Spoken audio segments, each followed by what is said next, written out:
So thank you. Hello and welcome to today's webinar, Cutting Through the Noise, the Evolving Relationship Between Experts and the Media. I'm Craig Gunn. I'm the Managing Director of PA Media Assignments, and I'm thrilled to have you here for what promises to be a dynamic, practical conversation about how experts, communicators and journalists can better connect and stand out in an increasingly noisy media world. I'm joined by my colleagues from the newsroom, Ellie Jackson, who's the Deputy Head of News at PA Media, to give us a journalist perspective, and Kate Gardner, who's our Senior Mediapoint Services Manager from our product team, to talk about how the tools can be used effectively to add value to your comms strategy.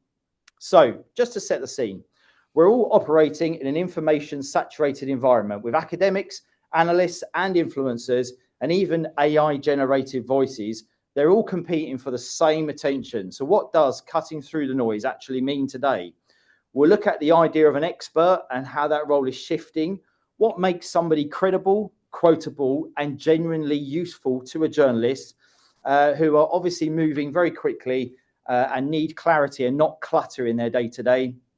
We'll pull back the curtain on what reporters really want, which is fast, original insight and clean, memorable lines that add value rather than get lost in the edit. We'll explore how you, comms teams, can position experts authentically without over-managing them, striking that balance between simplifying complex messages and protecting their credibility. And finally, the big topic of the year, AI, how experts can remain discoverable and verifiable in an age of LLM-driven content. So whether you're not an expert trying to get quoted, a comms professional helping to shape a narrative, or a journalist looking for credible voices, this session is all about building better, more authentic connections that cut through the clutter. The format today, we're going to have a number of presentations. We're going to have a short presentation delivered by Ellie, myself and Kate before getting into a kind of a topic conversation, which will be the nuts and bolts of this webinar, and finally closing with a Q&A session. So, firstly, let's kick off with handing over to my colleague, Ellie Jackson, to talk through what the newsroom's looking like for her. Thanks, Craig. Yes, as Craig says, I'm Ellie. I'm Deputy Head of News here at PA. So it obviously goes without saying that trust and transparency in news is crucial now more than ever in a world of disinformation and misinformation.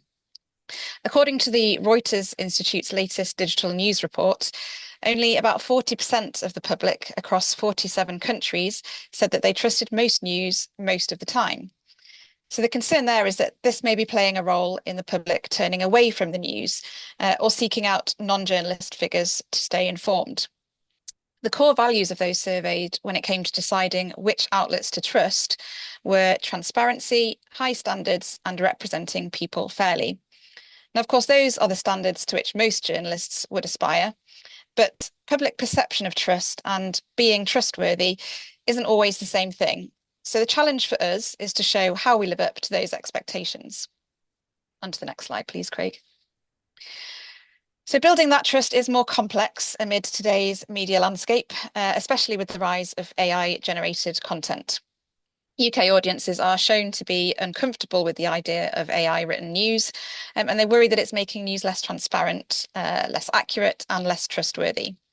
It's obviously no secret that fake AI-driven content can spread like wildfire, whether it's a fake article or a synthetic image or video. I'll just give you a couple of examples that you're probably familiar with. Back in 2023, deepfake videos of Sir Keir Starmer circulated on the first day of the Labour Party conference. One was fake audio posted by an X account with less than 3,000 followers, which purported to capture the Labour leader abusing party staffers. But the audio was not real and the incident didn't happen. And then just a few months ago, multiple news organisations, including Wired and Business Insider, were forced to take down articles written by an alleged freelance journalist that now appear to have been generated by AI. Now, of course, hoaxes have always been possible in news. It's not new, but AI has raised both the scale and the speed of the threat. On to the next slide, please. Over recent years, fake experts or PRs and AI-written press releases have also become increasingly common. Recently, Press Gazette claimed that 3 linked PR agencies were bombarding British journalists with what seemed to be AI written releases, some of them actually featuring fake people who appear not to exist. It's also reported in recent weeks that a British digital PR agency is selling an automated AI PR tool, which generates entire PR campaigns from the idea stage through to writing the press releases. Apparently, it invents the press releases, which are designed to resonate with the existing output of target publications, even creating expert commentary. Next slide, please. So, with all this noise in the media landscape, how do journalists verify and decide what is a trustworthy expert? At PA, we pride ourselves on taking huge care to verify and cross-check our sources before publication. Our reputation is built on being fast, fair, and accurate, but accuracy is much more important than being fast. For us, trustworthy sources are people who have good credentials and a good track record, and who communicate and engage with us effectively. Experience on the topic involved is generally a must, whether that's through academic research, published work, or first-hand experience. Having a visible digital footprint will also help us to verify it's a real human expert, for example, a company profile or a LinkedIn page or other social media accounts. And those willing to speak to journalists and have a conversation will also build a level of trust so that we know that they are actually a real person. Next slide, please. So being a trusted source that journalists want to use is also about how that expert insight is presented. And in a fast-paced digital news environment, journalists look for clear, engaging insights from people who are genuinely knowledgeable about their field. We want experts who can break down complex topics into easily digestible formats. The most useful expert commentary will explain why it matters to people and why they should care about it. Quick reaction can obviously also be key, especially on breaking news stories. Next slide, please. And at PA Media, I'll just run through our AI guidelines, which are very, very clear. So reporters cannot type in a prompt to get an article and put it out on the wire. That's not journalism. That's not what we do. We also don't use AI-generated images or video unless the story itself is about AI imagery. And in those cases, it would always be clearly labelled. That's the heart of PA's unique selling point. Our reporters are the witnesses. We're on the ground. We're at events as they unfold. We're in court. We're at crime scenes. We watch events as they unfold, and we ask questions and we apply judgment. That's something that AI simply cannot do. We also trust our contacts. We speak to them and take submissions from people we know. And if we don't know them, we check them out. So yes, obviously technology changes, but the care our journalists take with the verification and the cross-checking and our legal knowledge has not changed. This is what our reputation is built on. Thanks a lot, Ellie. So just to expand on the impact of AI, obviously we know an expert can add real depth, context and credibility to a story. And obviously if they're vetted by humans, as Ali said, they really do support the story. But AI isn't just altering how the stories are being written, it's changing how they're being discovered. So we know Google search dominance has dropped down 90% as more people turn to AI tools for answers. And obviously we know that the metric of the daily use of AI has just shot through the roof since 2024. And I'd say probably since that data was collected, that number could have potentially doubled. We all use it in some way, shape or form. So we know that sometimes, AI tool for generated results matter as much as traditional SEO. In fact, actually, AI generally wants to be right.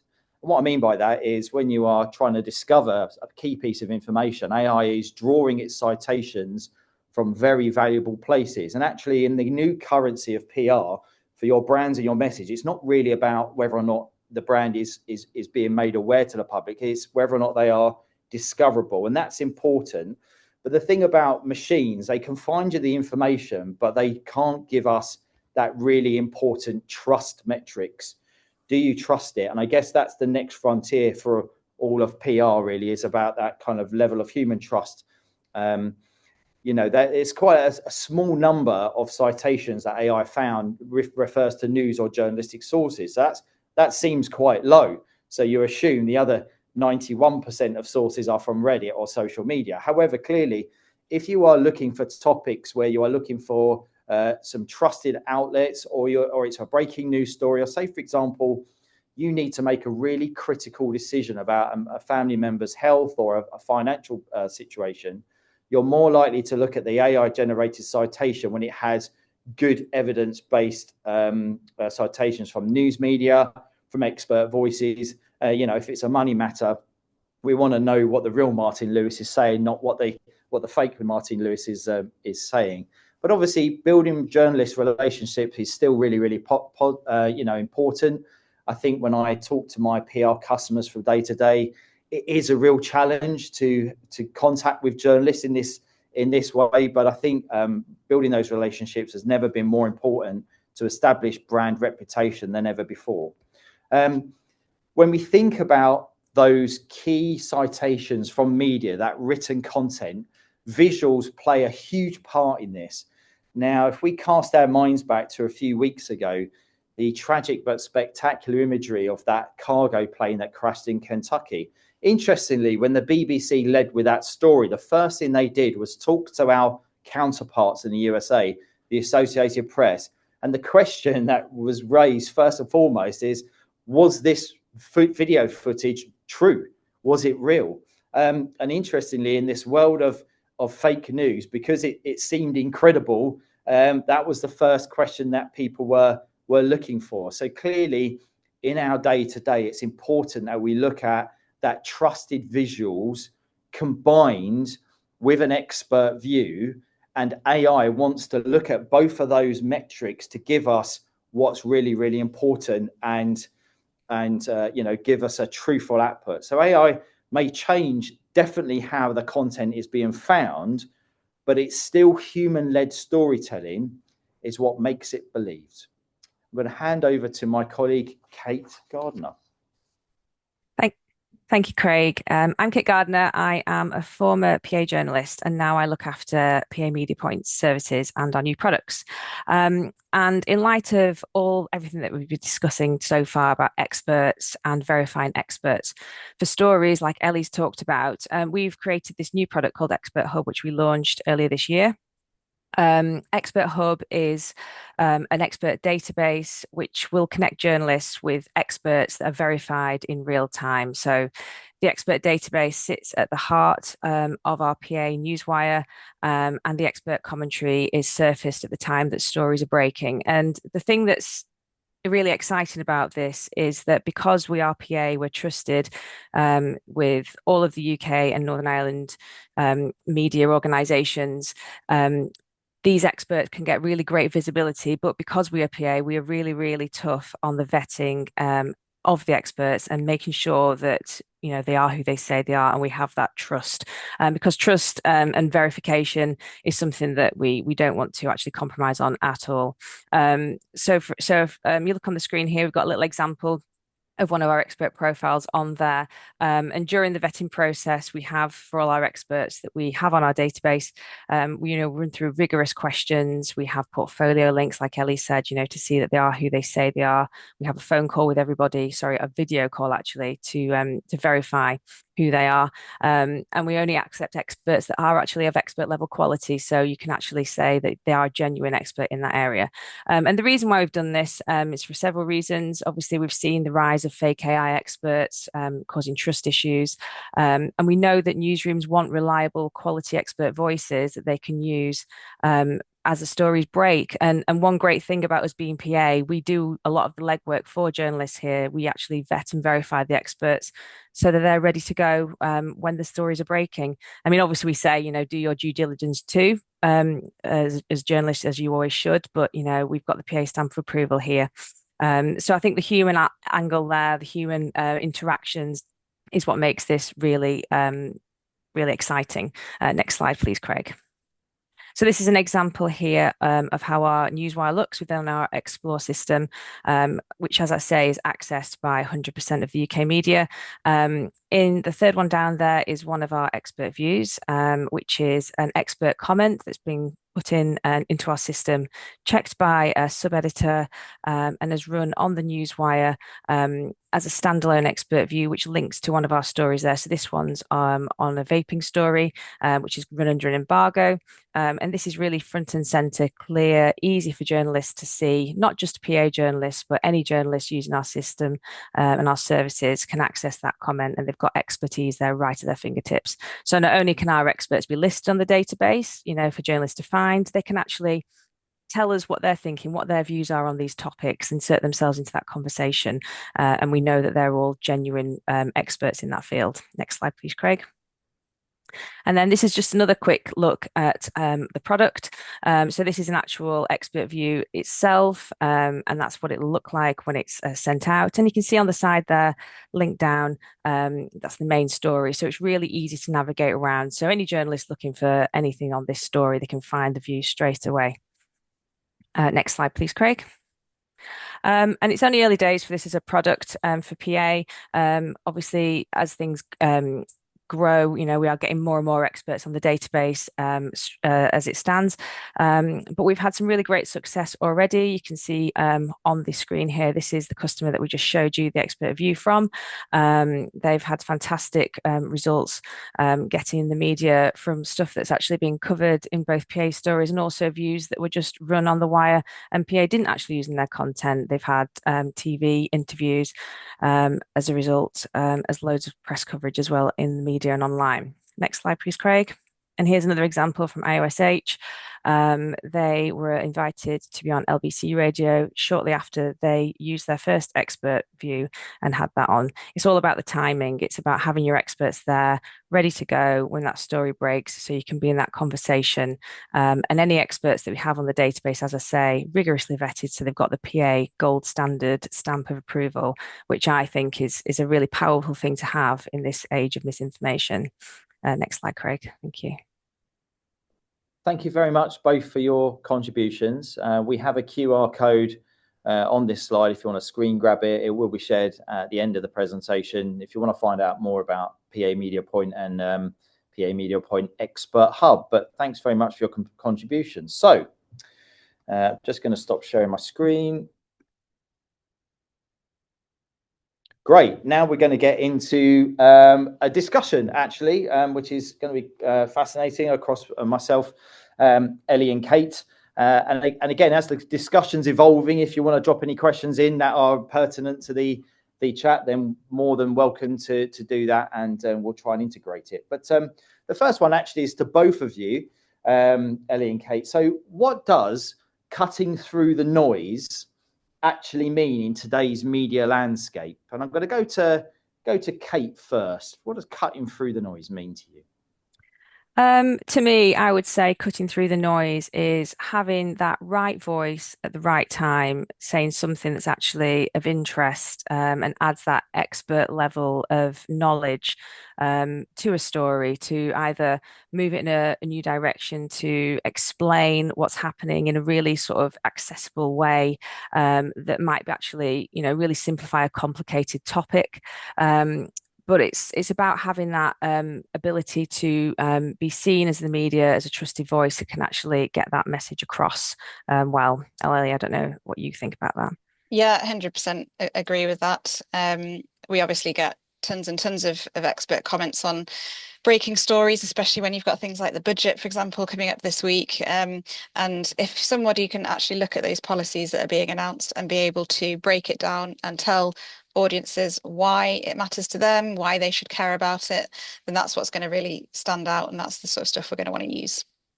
Now, Ellie, you work in the very busy newsroom, which viewers watching this will see is moving at rate with our breaking news, etc. We've got the budget coming up. If you are on a deadline, which you are every day, what kind of expert responses really stand out to you, and what sort of turns you off when you're getting a contribution? Okay, so as you say, everything's very fast paced. So speed and quick reaction is key, as Kate already alluded to.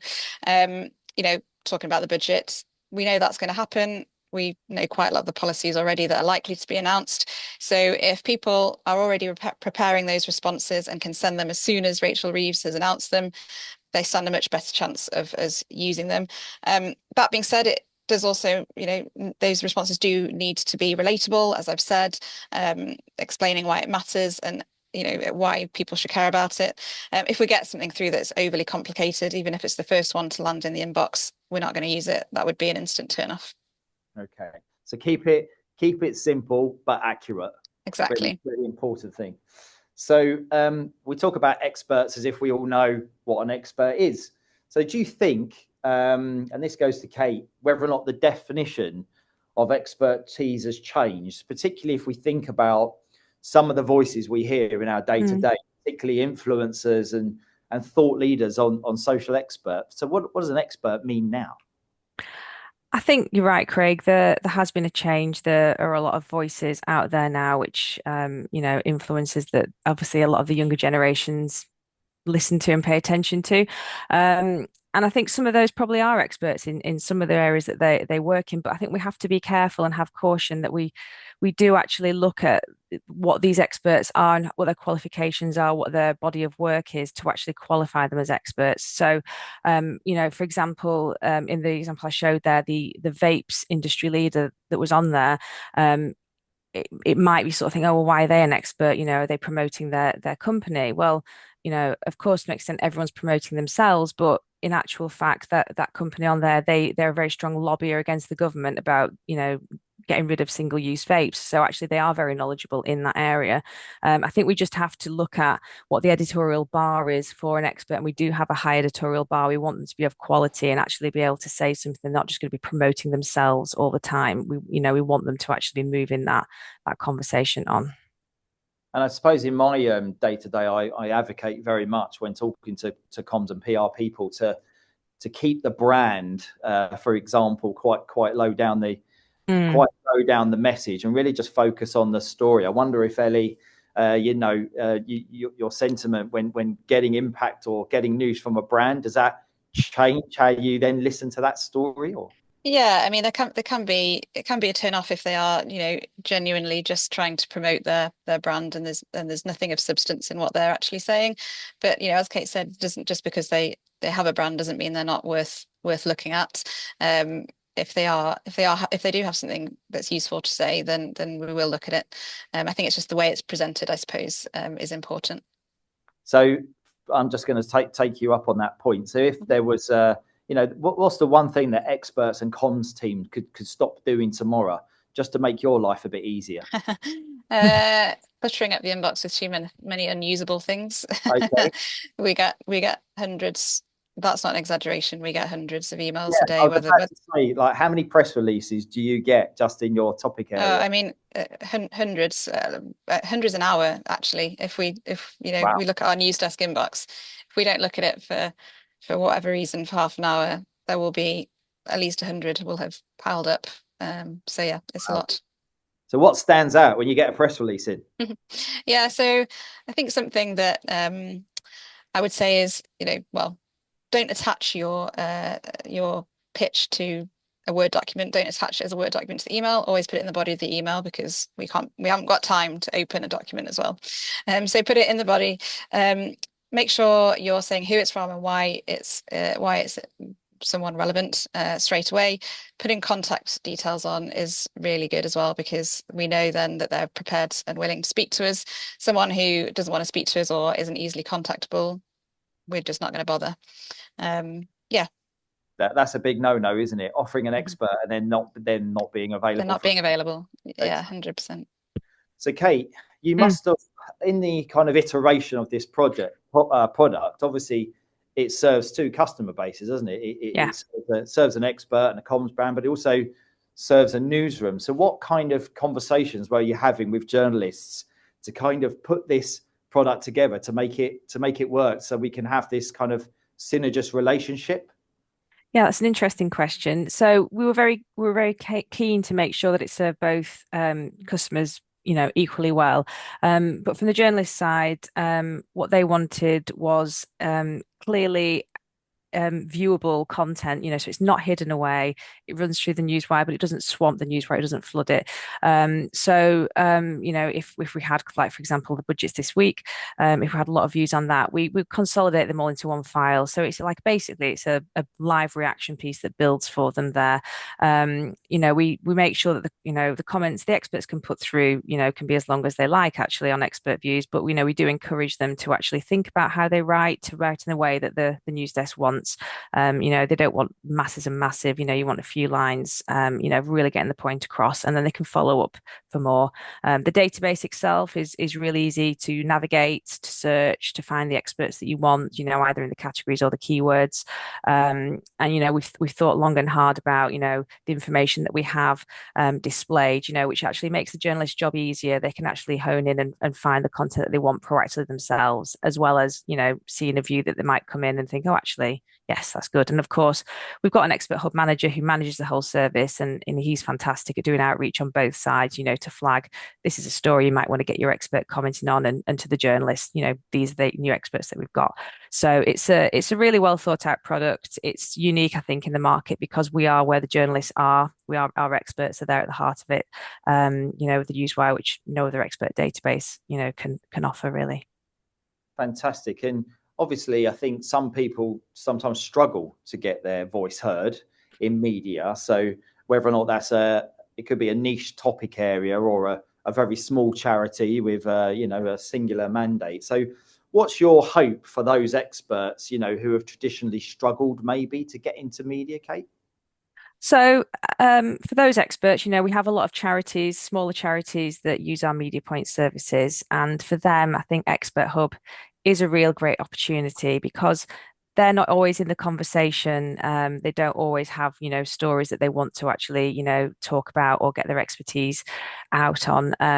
But when the time comes and the time is right, that's the time that you have to strike, and having this kind of service at your disposal is key really, because you can build those relationships with journalists through PA. You can see who's writing about it, you can get in touch with them, and then when the expert view comes out to be sent, you can send it. It's on the newswire. It goes to everybody who takes our newswire services. So it really is powerful. You're getting your expert voices in at the exact moment that you need to. And of course, if you take embargo services as well, you can get ahead of the story too, and put it out at that point. Proactive and reactive at the same time, and that's right. And feel like you're in a live media dialogue, really. That's right. Yes. And Ellie, when you write a fantastic piece of content and then experts are invited to contribute to it, are you looking for experts to agree with you or to challenge you? Yeah, it's not about agreeing or challenging really. Well, obviously at PA we're impartial, so we don't take a particular stance on anything. So we just want experts who will be able to reflect both sides of the coin, whether whatever that might be. Sometimes it's good to have someone who can perhaps bring a different perspective that might not be the sort of mainstream narrative. So yeah, all types of opinions. Yeah, and if I could just add to that as well, Craig. So obviously with the expert views that we get sent, we check everything that comes in. Obviously it goes through a person, and we make sure there's nothing libelous in there, any legal issues. But other than that, as long as they're talking on their expertise area, which we've vetted them on already, then we're not here to police opinion. It's if they're an expert and they've got a point of view, we put it out. It could be of interest to somebody. Right. I'm conscientious of time because I've just seen the volume of questions in our Q&A. We're going to try to get to as many of those as possible, and where we can't, we'll answer them afterwards. But I'm just going to chuck to both of you, or the three of us really. So very quick debate style, quick fire questions. So soundbite versus nuance, which wins in today's world? Kate? Me. Probably soundbite, but with a hint of nuance. Yeah. It's a hard one. Taking your bets there, Ellie. Soundbite for me. Audiences have increasingly short attention spans. Also works for short form video, which we're trying to do more of at PA. But as Kate said, it needs to say something and not be just cliched and meaningless. That's interesting. And audience types are changing, aren't they? At any point, and that vertical video point. Actually, why don't you expand on that, because that's quite interesting, isn't it? Yeah, sort of a new thing that we're trying to do a bit more of here at PA and our video team. So obviously we know that younger audiences are really using short form video as part of their everyday lives. It's kind of embedded in their daily routines now, whether that's on YouTube or Instagram or TikTok or whatever. So we obviously want to capitalize on that for our customers and create more of that content and hopefully capture the attention of those younger audiences. And then obviously that can translate into sort of the expert opinions that we're talking about. If we can get people talking on video, then that's much more likely to be of use and of interest to our customers. You can get across a bit more personality than maybe words can alone, and obviously help support the idea of credibility that we've talked about as well. You know, build trust with audiences and present journalism in a way that will engage. Authenticity, a big word. I think I've heard it at a lot of PR conferences for a number of years now. So media training. When experts are media trained, is that helping or hindering their authenticity? I would say it can help, but obviously if it becomes overly managed and makes things dull, especially if people are sort of worried about towing a certain line, then it is a hindrance. Kate?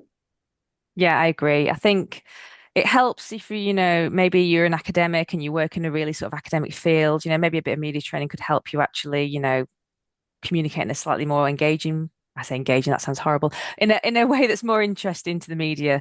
But yeah, I agree. You don't want it to all be sort of sanitized too much. And a very quick one on AI. AI, is it a newsroom friend or a newsroom foe? Ellie? In terms of original journalism, foe. But in terms of driving efficiencies and maybe some of our sort of back-end processes, then I think it can be a friend if it's used in the right way, with human oversight as the ultimate backstop. Kate? Yeah, I agree. And obviously at PA, our journalists don't ever put out generative AI content anyway. So you won't see that on the newswire. So yes, back office efficiencies, absolutely. Elsewhere, no. Well, thanks. I think that was quite lively. Now I'm keen to dive into some of the questions that have landed in the Q&A, and I don't know if you both are seeing any of those or want to jump in and answer any of them specifically. So for any questions that are about the cost of the product or how it works back end, we will share with everybody on the chat those kind of technical points on it. So there was one question, maybe Kate, you can pick this up. One of our candidates works for a housing trade body. How would they go about getting their policy experts on the Expert Hub? So there's a few ways there. So we can have experts listed on the experts database, and you don't have to take our Mediapoint services, which is our newswire for our non-media customers. Obviously, we discussed the cost of that. But to go about that, we'd need to talk to you. We need to find out exactly who you're looking at, what positions, what roles they have. Are they actually experts? Policy experts, it suggests that yes, they're going to be. And then we'd have to arrange what we call a vetting call with our Expert Hub manager, who talk to them, about who they are, what they do, their experience. We'd have to have a look at some links to their portfolio, maybe them, on a seminar or some stuff they've written before, and then we'd have a call with them, and then we get listed on the Expert Hub. Thank you. One of these questions here is, when a piece is picked up by PA, what are the deciding factors when it comes to what media titles is picked up in? Now, I have to deal with this question every day when we are doing a video and photo content project. We're not in the business of guaranteeing that media outlets want to pick it up, but obviously the value of the story and the interest and the timing are really critical as to how it impacts clients. But I don't know whether, Ellie, you have any kind of nuggets for our PR people out there to say, what gets a story picked up and what doesn't.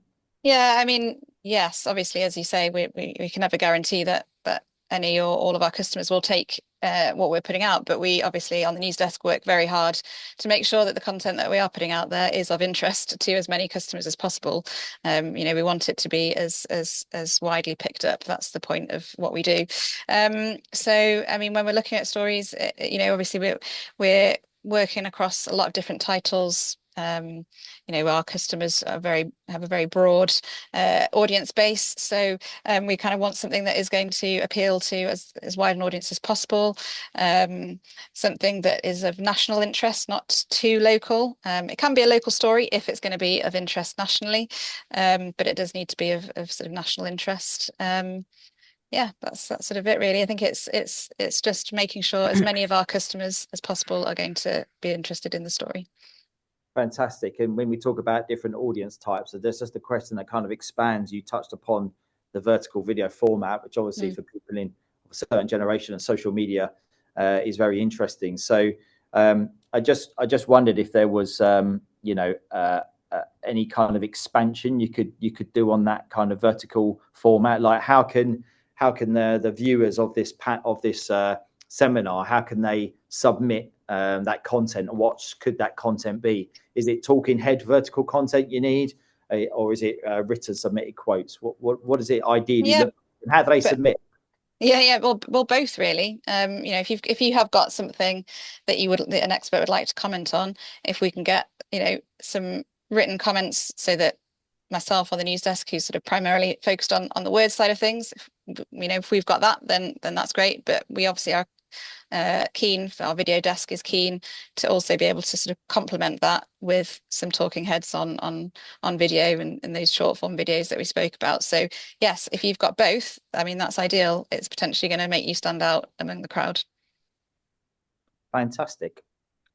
I think any other questions that we've got in the chat there about the product set? I think there's a question here about whether or not PA can use credible experts that aren't paying this service. Of course, PA still continues to be a news organization. So if you have an expert view that you want to try and pitch into one of our journalists, the traditional route, then of course you are more than welcome to endeavor to do that during our panels and chat.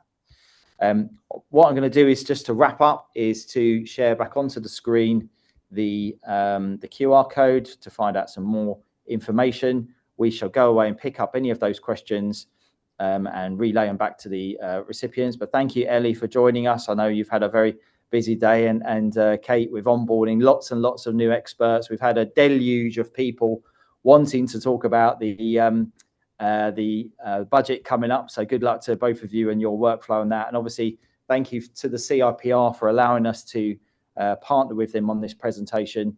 And thank you for everybody to take the time out today to listen to us today. So thank you very much for your inputs, and have a great afternoon.